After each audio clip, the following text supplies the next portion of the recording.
미국 남북전쟁 최악의 전투는 1863년 7월에 있었던 게티스버그 전투예요. 사상자가 무려 5만 1,000명이나 되었는데요. 근데 이렇게 전쟁이 가장 심했던 그해 10월요. 에브라함 링컨 대통령은 놀라운 선언을 하는데요. 추수감사절을 이제 국가 공휴일로 정한다는 것이었어요.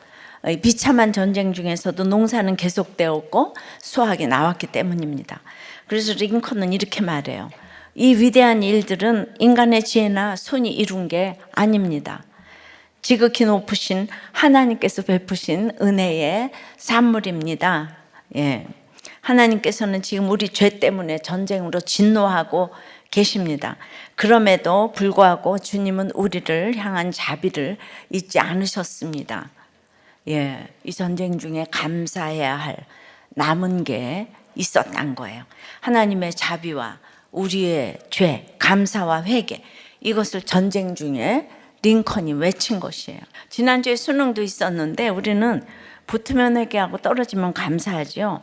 둘이 사실 다른 게 아니에요. 합격도 좋지만 최고의 가치는 구원입니다. 어떤 상황에서도 하나님께 돌이키면 살게 되는 거예요. 우리 인생이 어떻게 하면 오늘 32절처럼 스스로 돌이키고 살찌니라의 인생이 될까요? 예, 오늘 에스겔은 제 얘기예요. 제 간증. 수십 년 동안 여러분 들어왔는데 또 한 사람 때문에 오늘 또 들어주시기를 바랍니다. 오늘은 12.7 그 에스겔의 6분 설교 말씀을 좀 더 풀어서 어떻게 하면 죄에서 돌이킬지 생각해 보겠습니다. 첫째로 남 탓을 하지 말아야 합니다. 1절 2절이에요. 또 여호와의 말씀이 내게 임하여 이르시되 너희가 이스라엘 땅에 관한 속담에 이르기를 아버지가 신포도를 먹었으므로 그의 아들의 이가 시다고 하면 어찌 됨이냐. 우리가 1절에 오늘도 말씀이 내게 임하는 것은 죄에서 돌이키고 살 최고의 비결이에요. 자, 2절에 이스라엘 속담이 있다고 하세요. 신포도를 먹은 건 아버지인데 아들의 이가 시다고 하는 아주 이해가 안 되는 일이 있다는 거예요. 잘못한 건 아버지인데 그 대가를 왜 내가 치러야 하나? 왜 이런다는 거예요. 큰 사건을 당했어요. 배신을 당하고 사업이 망하고 시험을 망치는 고난이 생겼습니다. 그러면 이제 우리 반응이 어떻습니까? 내게 왜 이런 일이? 내가 얼마나 열심히 했는데 난 아무 잘못도 없는데 도대체 왜 이래요? 내가 당할 일이 아니에요. 억울하다는 거예요. 그래서 사건 앞에서 우리 전공이 뭐예요? 남 탓하는 거예요. 에스겔 당시에 이스라엘은 우상 숭배로 인해 바벨론 포로로 잡혀가게 되는데요. 그러니까 백성은 이 고난의 이유가 오직 조상에게 있다고 생각을 했겠죠. 사실 맞아요. 조상 때부터 쌓인 죄악에 대해서 하나님이 심판을 하신 겁니다. 그래서 이거는 너무나 팩트이기 때문에 조상 탓이야, 부모 탓이야 이러면서 어떻게 해요? 그러니까 우리 부모랑 의절해야 돼. 관계를 끊어버려야 돼. 이래요. 가정에 일이 생기면 다 아내 탓이야, 남편 탓이야 하면서 이혼해 이럽니다. 이건 절대로 해결책이 아니에요. 의절하고 이혼하고 버리면 더 좋은 일이 기다리고 있을 것 같죠? 절대로 그렇지 않습니다. 3절 4절이에요. 주 여호와의 말씀이니라. 계속 말씀이잖아요. 그죠? 내가 나의 삶을 두고 맹세하노니 너희가 이스라엘 가운데서 다시는 이 속담을 쓰지 못하게 되리라. 모든 영혼이 다 내게 속한지라. 아버지의 영혼이 내게 속한 같이 그의 아들의 영혼도 내게 속하였나니 범죄하는 그 영혼은 다 죽으리라. 하나님은 이제 이런 속담 다시는 쓰지 못하게 되리라고 말씀하십니다. 아버지나 아들이나 남편이나 아내나 모든 영혼이 하나님께 속했기 때문에 누구든지 범죄하는 영혼은 죽는다고 하시는 거예요. 죽는 것 같은 사건에서 우리는 서로 남 탓하기 바쁘지만 그건 다 우리 속담일 뿐이라는 거예요. 착각이라는 거예요. 이 남 탓은 다 착각이라는 거예요. 남 탓은 결국 하나님 탓으로 이어집니다. 고난은 하나님께서 돌이키라고 주신 사건인데요. 나는 아무 잘못 없다면서 남 탓만 하면 결국 하나님께 돌이키는 게 아니라 하나님을 들이받고 스스로 천국문을 닫아버리는 거라는 거죠. 고난이라는 문제를 잘 해석해서 풀어야 살아날 텐데 엉뚱하게 풀려고 하다가 지옥을 살게 되는 거라는 거예요. 이게 하나님을 떠난 모든 인생의 모습이에요. 우리는 하나님 앞에서 범죄하는 그 영혼이에요. 죄는 관역에서 벗어나는 거예요. 우리는 벗어나든지 부족하든지 둘 중 하나인 거예요. 우리 힘으로는 도저히 관역을 맞출 수가 없어요. 그래서 내 죄를 보라고 고난이 오는 것인데 아주 그냥 자연 발생적으로 남 탓만 하다가 죽을 수밖에 없는 그 인생을 산다는 거예요. 오늘 마음에 탓하고 있는 사람이 있습니까? 여러분 정말 남 탓이 멈춰주길 기도합니다. 적용 질문이에요. 무슨 일로 누구를 탓하고 있습니까? 끊으려 하는 관계가 있습니까? 자, 두 번째는 공평하신 하나님을 알아야 합니다. 23절 4절이에요. 주 여호와의 말씀이니라.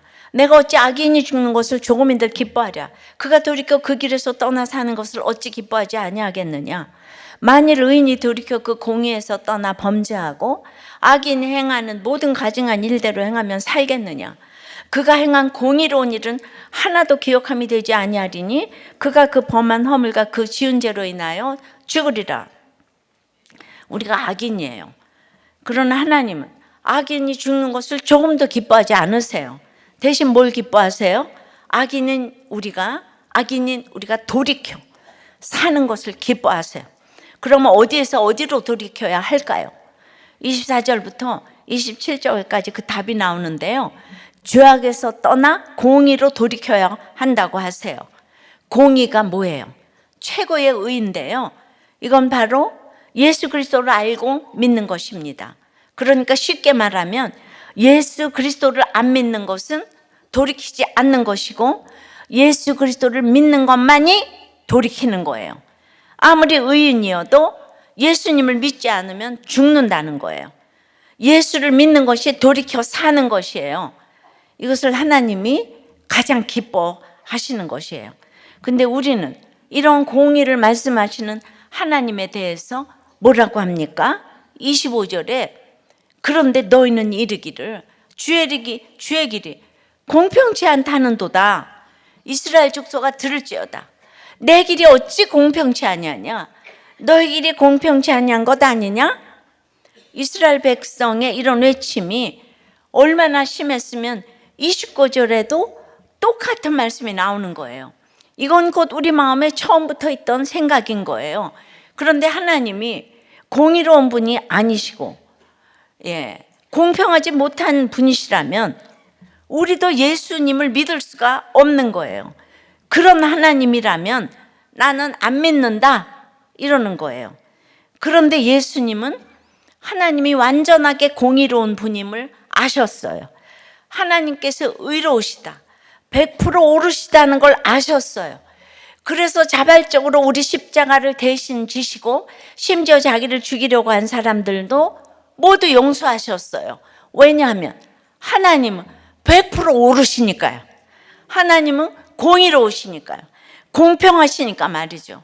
그러니 너무너무 억울한 십자가도 내 십자가로 지시는 거죠. 이게 믿음이고 사랑입니다. 그런데 우리는 내가 옳다, 내가 공평하다만 부르짖어요. 요새 우리가 어딜 가나 전부 자기가 옳잖아요. 전문가, 경험, 지혜 그런 거 다 소용이 없어요. 그저 내 생각, 내 느낌, 내 상처가 최고의 심판관이 되었어요. 그게 인권이라고 해요.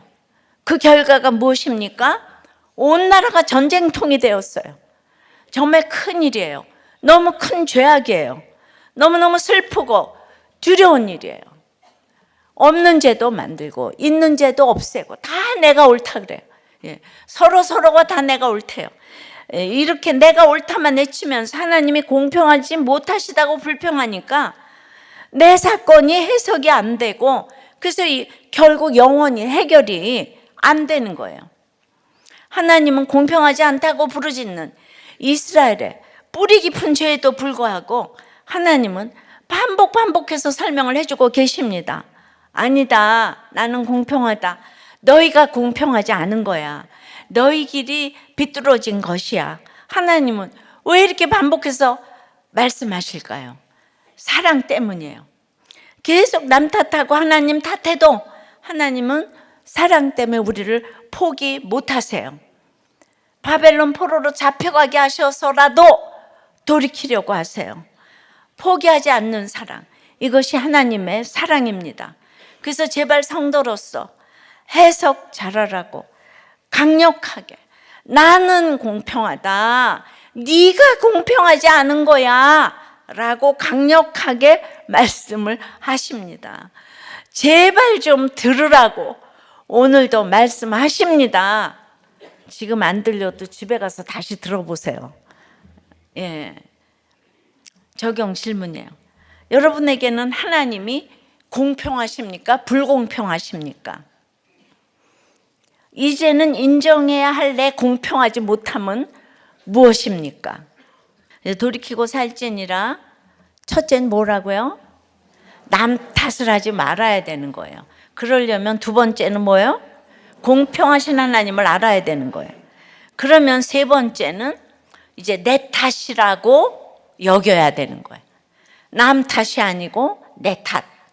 30절에서 32절이에요. 주 여호와의 말씀이니라. 이스라엘 족속아, 내가 너희 각 사람이 행한 대로 심판할지라. 너희는 돌이켜 회개하고 모든 죄에서 떠날지어다. 그리한즉 그것이 너희에게 죄악의 걸림돌이 되지 아니하리라. 너희는 너희가 범한 모든 죄악을 버리고 마음과 영을 새롭게 할지어다. 이스라엘 족속아, 너희가 어찌하여 죽고자 하느냐.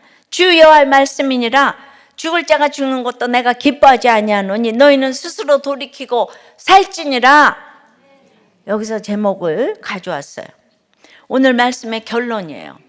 제가 불공평하다고 그러지 말고, 예,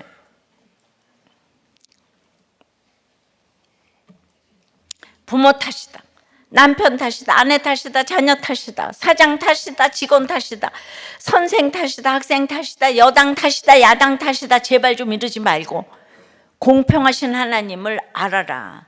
그리고 남 탓하고 불평하던 죄악에서 돌이키고 살지니라. 죽지 말고 살지니라. 죽음을 향해 가지 말고 살아날지라. 살아나라. 제발 살아나라. 살아라. 하나님의 지금 절절한 부탁을 우리가 지금 읽었어요. 제발 살아라. 돌이키는 것은 마음과 영을 새롭게 하는 것인데요. 마음과 영을 새롭게 하는 것은 구체적으로 무엇이겠습니까? 에스겔 36장 26절에 또 새 영을 너희 속에 두고 새 마음을 너희에게 주되 너희 육신에서 굳은 마음을 제거하고 부드러운 마음을 줄 것이며, 예, 이렇게 말씀하세요. 그러니까 부모 탓, 남 탓, 하나님 탓하는 것이 얼마나 굳은 마음이겠어요? 그러면 부드러운 마음은 굳은 마음의 반대니까 남 탓의 반대는 자기 탓이잖아요. 그렇죠? 내 탓. 그러니까 마음과 영을 새롭게 하는 것은 남 탓을 내 탓으로 바꾸는 거예요. 탓이라고 하니까 나를 정죄하라는 게 아니고요. 내 안에 있는 문제를 보고 내 죄를 인정하라는 거예요. 이 고난이 내게 책임이 있다, 이렇게 자책하려는 게 아니라 내 고난을 통해서 내 안에 감춰져 있는 죄악을 보라 이거예요. 그냥 무슨 내 탓만 하려는 게 아니라 하나님 앞에 서라는 거예요. 하늘이 열려야 되죠. 100% 옳으신 하나님을 인정하라, 이런 뜻이에요. 공평하신 하나님 앞에서 내가 100% 죄인임을 인정하는 거죠. 그래서 당신이 나보다 옳습니다, 이 고백을 하는 거예요. 자책하고 자기 죄를 보는 거하고 아주 다른 거예요. 그러니까 바로 이것이 가장 새로운 새 마음이고 새 영이라는 거예요. 성령을 받는 겁니다. 성령 받아서 뭐 엄청난 일하고 대단한 이익 보는 게 아니고요. 물론 그런 엄청난 일도 하게 하시지만 중요한 거는 내 탓을 하는 거예요. 즉 내가 죄인임을 인정하는 것이 가장 성령 받은 징표입니다. 내 문제로 여기고, 그래서 거룩한 갈등을 하는 것이 성령 충만한 겁니다. 사는 길이에요. 적용 질문이에요. 여러분은 이런 새 마음을 가졌습니까? 남 탓을 합니까? 내 탓을 합니까?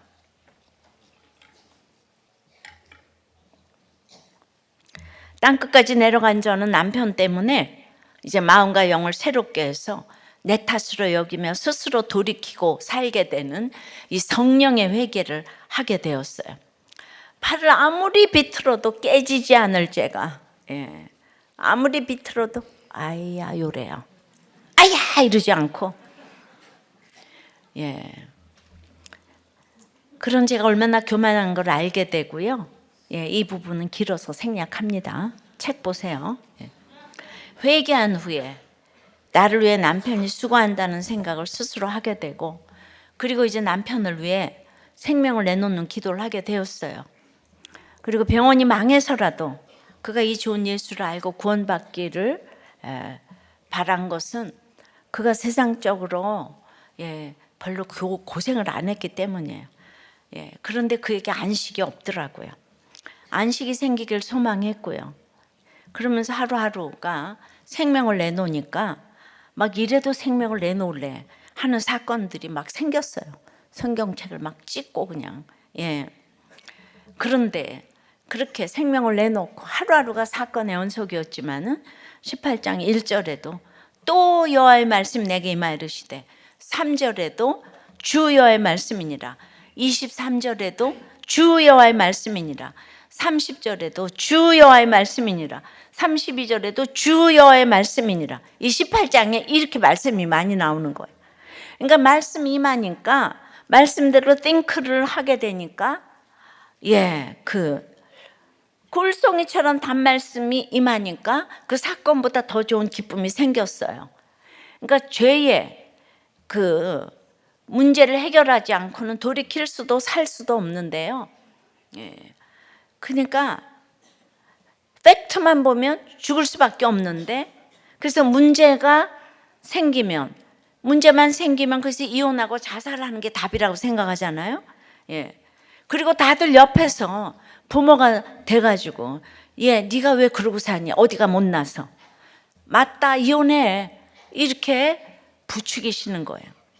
그런 말은 해줘도 안 되고 들어도 안 되는 거예요. 예. 어떤 경우도 살아야 되는 거예요. 반드시 살아야 되는 거예요. 그러니까 내 탓이라고 생각하니까 하루하루가 지금 말씀이 임하니까 말씀 적용으로 인한 이 간증의 날들로 지금 기억이 되는 거잖아요. 그때 그걸 말씀으로 내 사건을 해석했기 때문에 지금 오늘날 여러분들한테 이걸 간증으로 들려드리는 거잖아요. 할렐루야. 그러니까 큐티노트하고 그날의 간증을 말씀으로 써놓으시라고요. 그럼 언젠간 하나님이 쓰신다고요. 잘 먹고 잘 사는 게 문제가 아니라고요. 예. 그래서 이제 그날 저녁에 에스겔 18장 묵상한 그날 저녁에 이제 남편과 외식을 하기로 했는데, 이제 전화가 와서 밥을 먼저 먹이라고 하는 거예요. 그럴 때 저는 토를 달지 않아요. 왜요? 안 물어요. 그만큼 제가 제왕 대접을 해요. 예, 여자의 머리는, 예, 남편이기 때문에, 여자의 머리는 남자의 머리는 그리스도이기 때문에, 예. 생명을 내놓고 기도하니까 못 참을 일이 없고 모든 것이 구원의 시각으로 생각되고 행동하게 되었어요. 잠시 후에 간호사가 전화를 했어요. 원장님이 퇴근하시다가 다시 들어오셔서 링거를 맞고 계시다고 합니다. 저는 병원으로 총알같이 갔습니다. 근데 죽을 병도 아닌데, 병원도 안 망했는데 기도해 줘 그래요. 저는 큰 소리로 기도하면 시끄럽다고 할까, 작은 소리로 하면 안 들릴까, 이렇게 칼날의 물방울처럼 기도를 했습니다. 저희 병원에서 할 수 있는 검사는 다 하고, 그리고 이제 12시에 대학병원으로 옮겼습니다. 결과는 간동맥 파열이라는 거예요. 간암말기에 나타나는 증상이라고 합니다. 예, 우리 병원은 간기능 지정병원이에요. 대민봉사한다고 우리 남편은 한 달에 한 번씩 간기능 검사를 했어요. 왜냐하면 우리나라에 간염보균자가 많기 때문에 수술하다가 이게 전염된다고. 우리 집에는 간으로 아픈 사람이 하나도 없었어요. 근데 그의 완전주의로 한 달에 한 번씩 검사를 했어요. 예. 그러나 인간의 생사복은 하나님이 주장하십니다.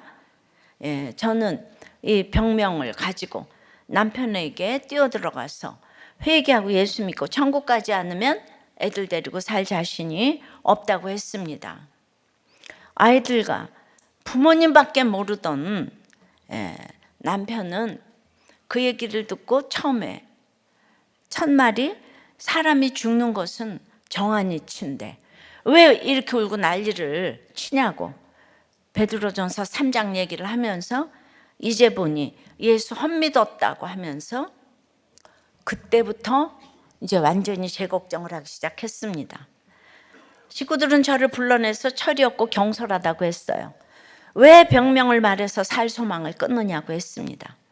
마찬가지로 그날 밤에 중환자실은 돌진하나의 환갑노인 등 수많은 중환자들이 아무도 구원에 대해서 관심이 없는 모습을 저에게 그날 이렇게 사진을 찍어 두셨어요. 머릿속으로. 구원이 액세서리가 아니죠. 그러니 이제 제가 말하니까 남편은 용서해 주세요 했어요. 산소호흡기, 수혈, 십자가에 달린 것처럼 그러면서 용서해 주세요 했는데 저는 성령께서 함께 하시는 회개를 해보았기에 그 말이 와 닿지 않았어요. 근데 남편은 이제 또 잠시 후에 의사가 오니까 이 사람이 몸이 약하니까 밤을 새면 안 된다고 내보내달라고 그랬어요. 그래도 제가 안 나가고 있으니까 또 시간이 지났는데 자기는 생명이 지금 경각에 이르고 있는데 이 사람이 다리가 아플 거라고 의자를 갖다 주라고 그러는 거예요. 우리는 야곱이 야복 나루에서 씨름하듯이 영과 육의 대화를 했습니다. 저는 회개하라 그러고 남편은 제 걱정을 했어요. 새벽 5시가 되자 남편은 목사님을 찾았어요. 그래서 제가 주일이니까 사부 예배 끝나고 이제 모시겠다고 했는데 30분 후에 남편은 또 목사님 안 오시냐 물었어요.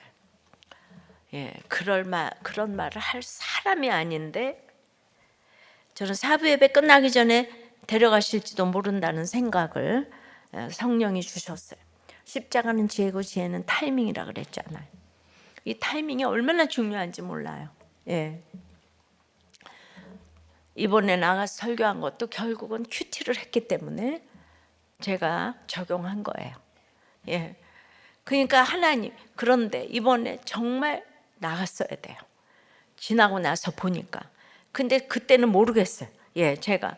근데 너무너무 고민을 하면서 결국은 큐티 적용이에요. 밤새 안녕이라고 목사님도 너무 놀라셨지만은 목사님은 일부 예배 때문에 처음 보는 나이 어린 부목사님이 오셨어요. 이 부목사님은 살려달라고 기적을 베풀어 달라고 기도하시지 않고 이제 너무 급하니까 오늘 밤 천국문 앞에 서셨어요. 어떻게 들어가시겠습니까? 그렇게 물었더니 그 처음 보는 목사님 앞에 예수 이름으로요. 근데 제가 믿음이 없어서가 아니라 죄가 많아서 교회를 갈 수가 없었어요. 목사님은 제 직업을 아십니까? 목사님 고개를 끄덕였어요. 알다시피 남편은 산부인과 의사로 그 당시는 가족계획이 국가 정책인 거예요. 그래서 다 가족계획 주정병원으로 하고 산부인과는 무자식 상팔자가 표오고 아무도 죄의식 없이 잘 살아보세가 영육의 슬로건이었기 때문에 다들 가책도 없었는데 역시 장로님 아들이라 괴로웠나 봐요. 남편은 목사님에게 제가 이렇게 매를 맞았습니다. 회복시켜 주셔도 감사하고 회복시켜 주시지 않아도 할 말이 없습니다.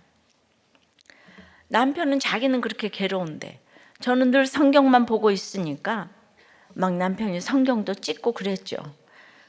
그 보인 태도가 그 괴로움 때문이라는 걸 알았어요. 목사님, 우리 중에 행위로 천국 갈 사람이 누가 있겠습니까? 계란이 5개 중에 1개가 썩어도 알고는 그것으로 만든 빵을 못 먹어요. 10,000개 중에 1개가 썩어도 알고는 그것으로 만든 빵을 못 먹어요. 나를 위해 죽어주신 예수님을 믿기만 하면 천국에 가는 거예요. 이 예수님을 영접하시겠습니까? 남편은 목사님을 따라서 영접 기도를 했습니다. 주 예수님, 저는 죄인입니다.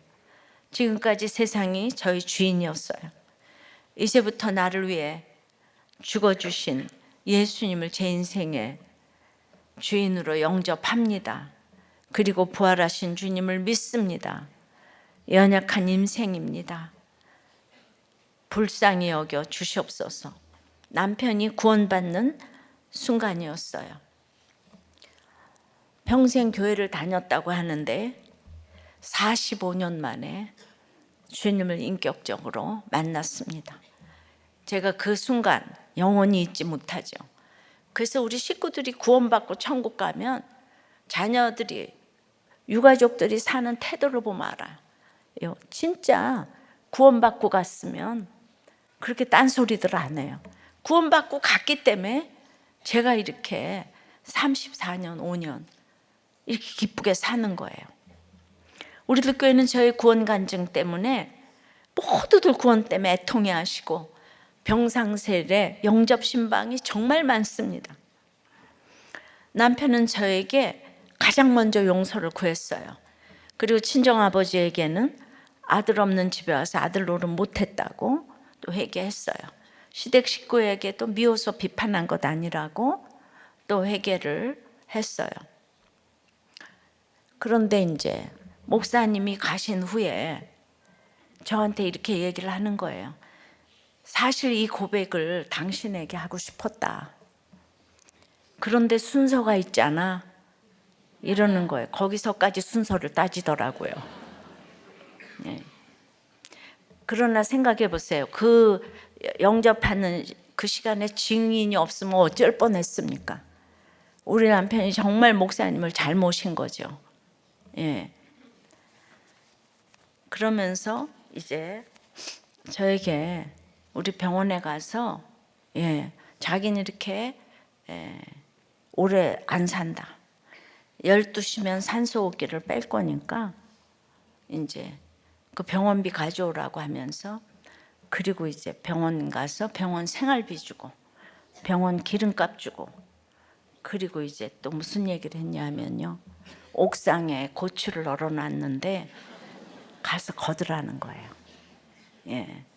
지금 죽기 지금 정말 몇 시간 전인데 너무 소풍 가는 것처럼, 너무 좋은 데 가는 것처럼. 저는 마지막 그 부탁을 들으러 우리 병원에 갔습니다.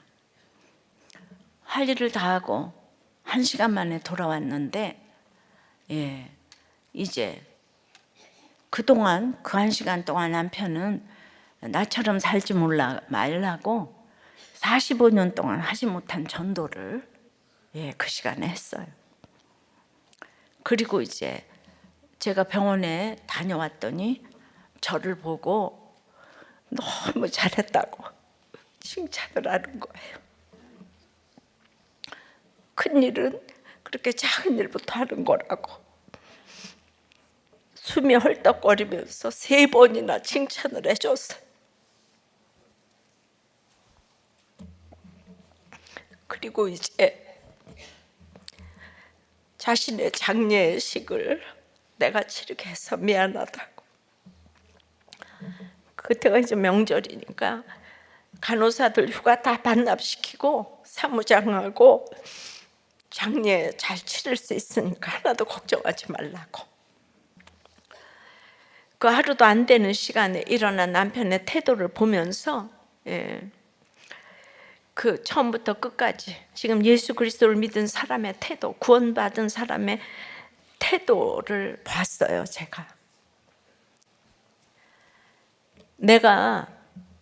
개업의로 이제 밤잠도 못 자고 밤에는 산모 받고 해외 한 번을 못 나갔으니 내가 왜 이렇게 죽어? 그 얘기 한 번 해야 되잖아요. 하나님은 근데 저의 기도를 정말 신실하게 응답하셨고, 내가 죽어도 그렇게 죽었으면 좋겠다는 완벽한 모델을 이렇게 보여주셨어요. 그러니까 제가 남편을 너무 모르는 거죠. 저는 이제 그때부터 그날의 일을 하나도 안 잊어요. 저는 그런 남편과 수없이 이혼을 생각하고 자살까지 시도를 했잖아요. 얼마나 기가 막힙니까? 죽을 때는 다 진심이라고 하잖아요. 예, 그런데 저의 이 사랑이 얼마나 얄팍하냐. 전 믿는 사람이잖아요. 그 사람은 소위 지금 불신자잖아요. 교회도 안 나가잖아요. 근데 믿는다는 나는 맨날 자살 생각이 나, 이혼 생각이 나는데, 그 사람은 속으로 그냥 기본적으로 그 생각이 있었으니까 저는 이제 다시 그때부터 저는 절대로, 그러니까 이 사람 모르는 거예요. 우리 남편 변함 이 세상에 변하지 못할 사람이 없다고 생각했는데, 그때부터 정말 이혼하지 말고 죽지 말라고, 이걸 살아서 외치라고 사명을 주셨다고 생각하는 거예요, 저한테. 제가 생명을 내놨는데 우리 남편 데려가셨으니까 전 이걸 사명으로 감당해야 되는 거예요. 저는 이 간증할 때마다 어떻게 이런 기적이 일어났을까 생각을 하면서, 세상으로 길이 많이 열려 있었지만은 지금까지 참으로 날마다, 정말 저에 비하면 여러분 아무것도 아닌 거 가지고 날마다 이혼하고 죽는다 그러고 부모 탓하고 아내 탓하고 남편 탓하고 이러는 거, 여러분들이 바람 좀 피면 어떻고 매 좀 맞으면 어때요? 제일 중요한 거는 가정을 지키는 게 가장 가치 있는 일인 거예요. 제가 매도 맞았잖아요. 그보다 더 가치 있는 건 이 세상에 없어요. 1순위인 거예요. 가정을 지켰다는 것만으로 자녀들에게 최고의 예단과 혼수를 준비해 주시는 거예요.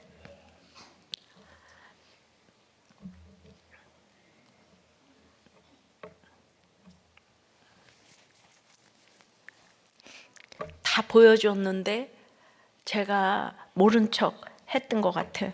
지나고 보면 남편은 악태가 마음의 짐이었던 것 같아요. 80년에도 3.1절에 제가 하늘상 구국금식 기도회 죽은 사람 소원도 들어주니까 가자고 그랬어요. 그랬는데 갔어요. 장로님 아버지가 도리어 반대를 하시고, 그런 데는 왜 가냐고. 그런데 그때 많이 모였어요. 이번에 이게 12.7을 겪어보니까 그때도 그냥 엄청나게 모였는데, 대성전 문을 여는 순간 금식으로 악취가 나니까 당장 돌아가자고 그래서 돌아왔어요. 그랬는데 그때 3.1절에 교회에서 부부 세미나가 있었는데 여기라도 가자고 그러니까 미안한지 참석했는데요. 다 들었어요. 근데 마지막에 강사가 서로 힘든 분들 용서하고 껴안아 주라 그랬더니 이 사람 눈에는 남녀가 껴안는 것만 보여. 그 집에 와서 이제 노발대발했어요. 병원 앞에 또 유명한 부흥 강사가 오셨는데 그날따라 300만 원 손들어, 200만 원 손들어 하니까 또 시험 들었어요. 80년도에 또 여의도 복음화 성에도 그때도 죽은 사람 소원 들어달라고. 그러니까 저도 끊임없이 제가 노력을 했어요. 근데 그날 비도 왔는데 선교사 헌신자 일어나라고 했는데 차마 못 일어났는데, 후원하고 보내는 선교사 일어나라고 했는데 제가 딱 일어났어요. 근데 화를 내지 않았어요.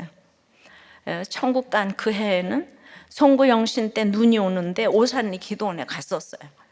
맨날 이렇게 제가 얘기해요. 죽은 사람 소원도 들어주는데 한 번만 가자고. 숙소가 없어요. 거기 뭐 호텔이 있는 줄 알았나 봐요.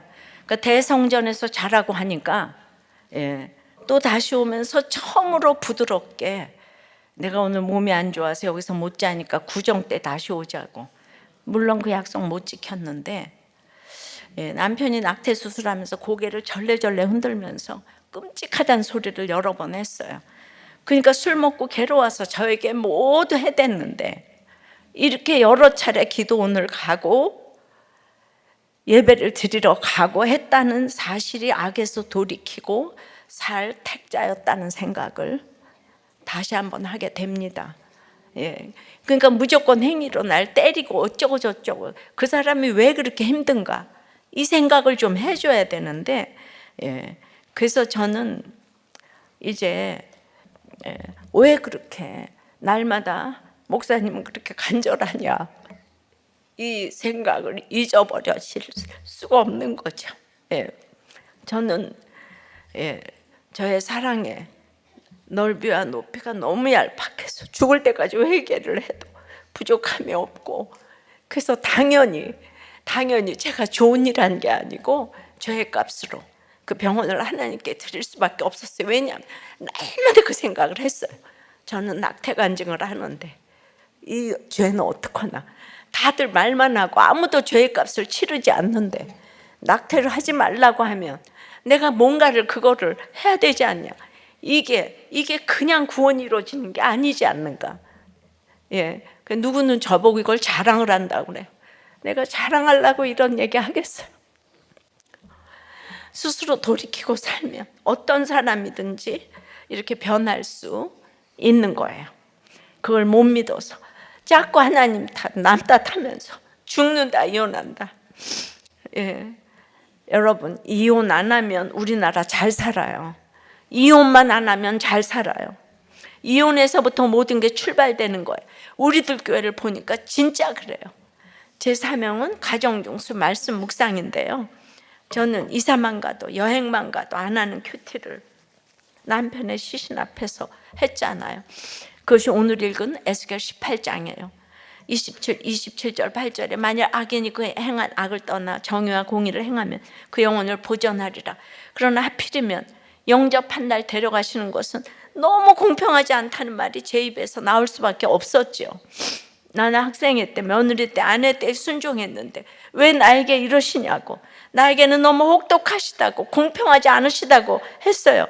그러나 남편이 예수님을 영접한 것은 의로운 일이지만은 남편을 천국으로 데려간 것은 더 공평하다고 하신 거예요. 28절이 그가 스스로 헤아리고 그 행한 죄악에서 돌이켜 떠났으니 반드시 죽지 아니하리라고 구원받은 거 확증해 주셨잖아요. 23절 내가 어찌 악인이 죽는 것을 조금인들 기뻐하랴. 그가 돌이켜 그 길에서 떠나 사는 것을 어찌 기뻐하지 아니하겠느냐의 말씀이 없다면, 29절에 그런데 이스라엘 족속은 이르기를 주의 길이 공평하지 아니하다 하는도다. 이스라엘 족속아 나의 길이 어찌 공평하지 아니하냐, 너희 길이 공평하지 아니한 것 아니냐, 이 말씀을 어떻게 감당했겠습니까? 마지막까지 구원받지 못하고 얼마든지 갈 수 있었지만 직전에 이렇게 스스로 헤아리고 돌이켜 떠났으니 반드시 살고 죽지 아니하리라 하시니 이 얼마나 기적입니까? 진짜 어떻게 돌이키고 살 수 있었을까요? 전적인 하나님의 공평하심인 거예요. 사는 것도 죽는 것도 하나님의 공평하심이에요.